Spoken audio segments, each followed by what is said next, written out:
Assalamualaikum warahmatullahi wabarakatuh. Terima kasih kepada Pak Bobi yang sudah mempersilahkan kami kelompok 2 untuk mempresentasikan proyek kami terkait dengan keberhasilan bakso Mbak Ragil. Kami beranggotakan 7 orang. Dengan yang pertama, saya Muhimah Saputri dengan NIM 23444200011.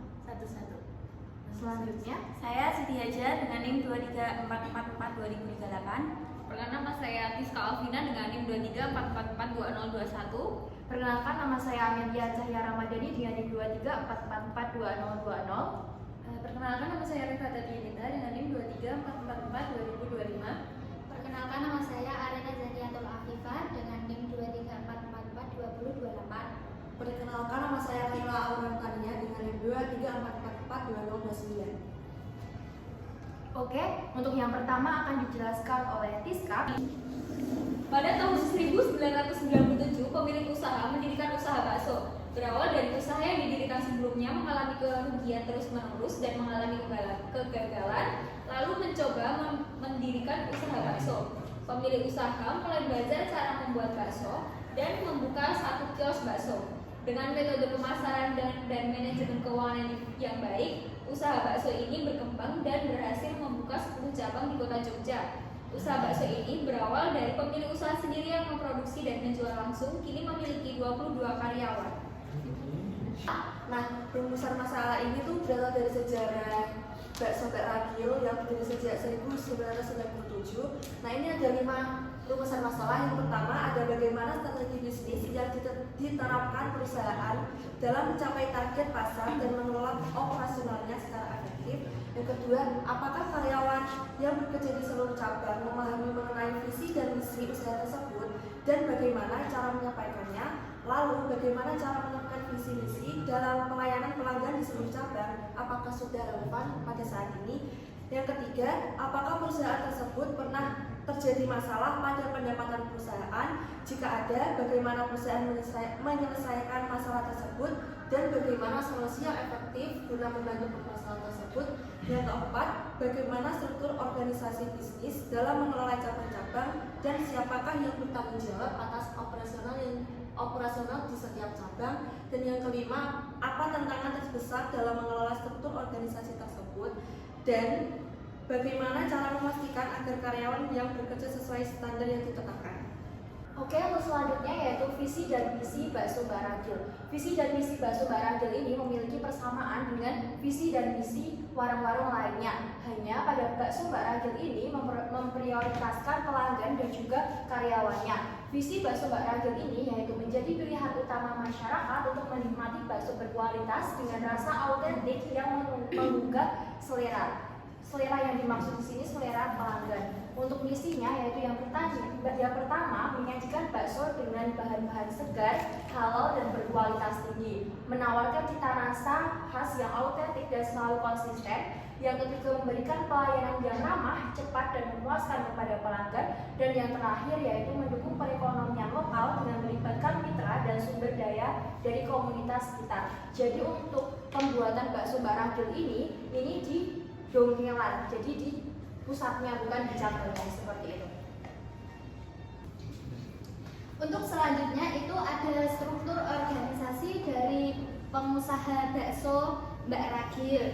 Nah, struktur organisasinya itu menggunakan model sentralisasi atau struktur organisasi yang pengambilan keputusan, terus pengelolaan dan pengendaliannya itu berpusat pada satu pihak, yaitu contohnya kayak owner. Nah, owner itu memegang kendali penuh atas seluruh aspek operasional, keuangan, dan pengambilan keputusan. Setiap cabang langsung diawasi oleh owner tanpa adanya bendahara atau manajer di setiap cabang.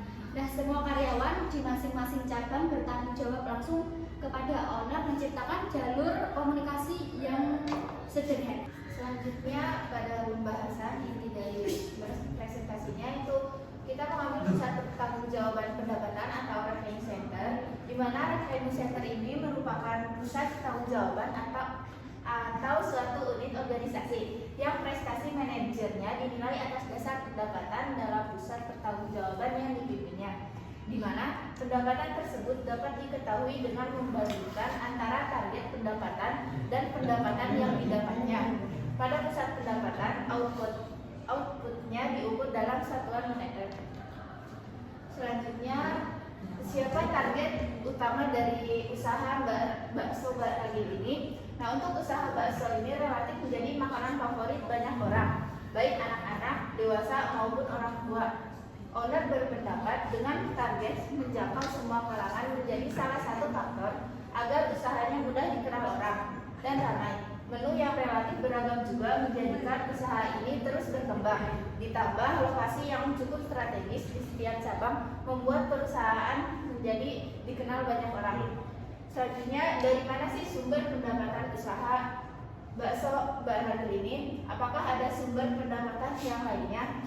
Nah, owner dalam membangun bisnis ini dimulai dari nol, menggunakan uang pribadinya dan mengambil keuntungan dari penjualannya sebagai sumber utama pendapatan, di mana keuntungannya ini lebih banyak berasal dari minuman. Karena untuk penjualan baksonya itu beliau hanya mengambil sekitar 3.000 per porsi. Jadi biayanya itu 7.000. Lalu untuk dijualnya itu harga 10.000 sehingga dia mendapatkan laba 3.000 per porsi. Nah, selain dari itu beliau juga menambahkan menu pendamping seperti kerupuk. Selanjutnya itu masalah apa yang pernah dihadapi usaha bakso Baragil terkait pada pendapatannya. Nah, pernah pada saat naiknya biaya bahan pembuatan bakso seperti misalnya daging atau cabai, bakso Ragil tidak mendapat pendapatan dari penjualan baksonya itu, melainkan dari penjualan minumannya. Karena pendapatan dari penjualannya itu dia gunakan untuk modal di hari selanjutnya. Nah, dan itu pasti lebih besar dari pengeluaran modal dari hari sebelumnya saat biaya bahan murah. Soalnya adalah kurang kompetennya tenaga kerja bakso Ragil, berakibat pada tutupnya beberapa cabang bakso Ragil, sehingga pemilik melakukan usaha untuk mendidik tenaga kerjanya, memotivasi mereka untuk belajar, dan pemilik mengusahakan kenyamanan bekerja bagi mereka. Untuk selanjutnya, apabila pendapatan menurun, strategi apa yang digunakan oleh owner untuk meningkatkan pendapatan? Ada banyak faktor yang menjadikan alasan suatu pendapatan itu menurun. Salah satunya adalah pelayanan yang buruk, kualitas produk menurun, atau tempat yang tidak layak. Ini beberapa ulasan yang saya temukan di Google yang menurut owner itu menyebabkan usahanya kurang berkembang atau pendapatan menurun.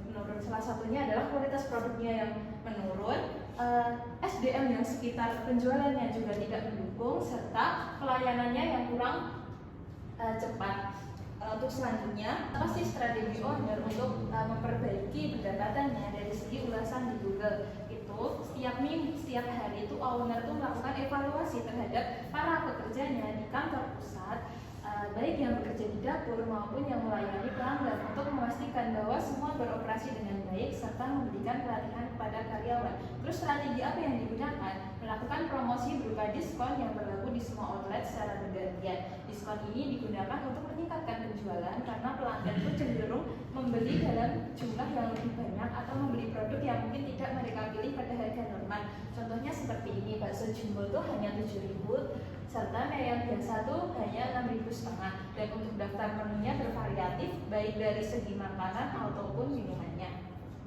Kesimpulan dari semuanya tadi itu, yaitu bakso Ragil adalah contoh sukses usaha kuliner yang dimulai dari nol pada tahun 1997, berkembang dari satu kios kecil menjadi 10 cabang dengan 22 karyawan di Yogyakarta berkat sistem pengendalian manajemen yang terpusat, di mana owner mengelola langsung seluruh operasional keuangan dan pengambilan keputusan. Dengan visi menjadi pilihan utama masyarakat, bakso Ragil mengutamakan kualitas bakso yang autentik, segar, halal, dan bercita rasa khas, didukung pelayanan ramah dan cepat. Pendapatan utamanya berasal dari makanan dan minuman, dengan margin keuntungan lebih besar pada penjualan minuman. Strategi yang diterapkan mencakup evaluasi kinerja berkala, pelatihan karyawan, serta promosi diskon bergilir untuk menarik pelanggan. Keunggulan lokasi strategis, menu beragam, dan dukungan terhadap komunitas lokal menjadikan bakso Ragil menjadi pilihan favorit masyarakat dari semua kalangan. Sekian presentasi dari kami kelompok 2. Wassalamualaikum